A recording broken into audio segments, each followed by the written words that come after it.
Hello, this video is to help you know how to review feedback.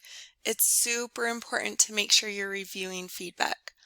So I'm in a student view right now. So this is what you should see when you get into our course. Now, I know I just submitted an assignment, so I'm going to see there's usually a dot there if it's graded. So I'm going to go to my grades. And I can see down here that the reality check one was submitted.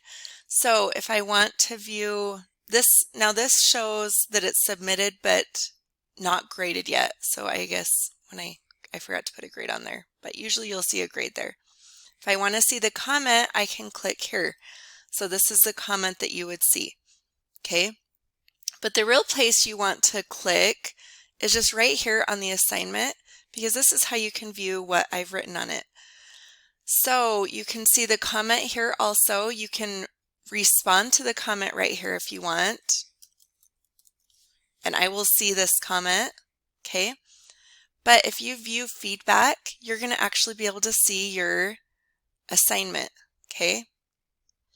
I'm on kind of a little screen right here, but if you're on a bigger screen, it's a little easier to see. But you can see, so this is the assignment that I submitted. Well, here's the feedback that I've given.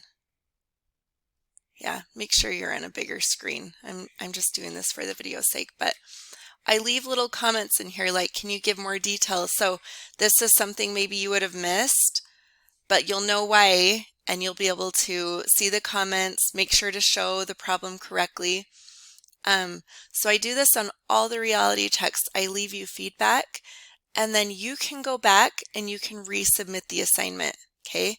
You can fix any errors and resubmit again.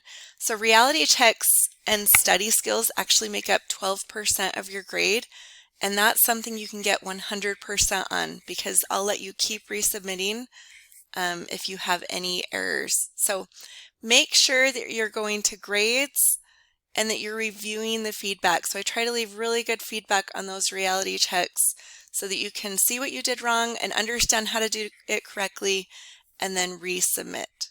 Hopefully that helps. Good luck.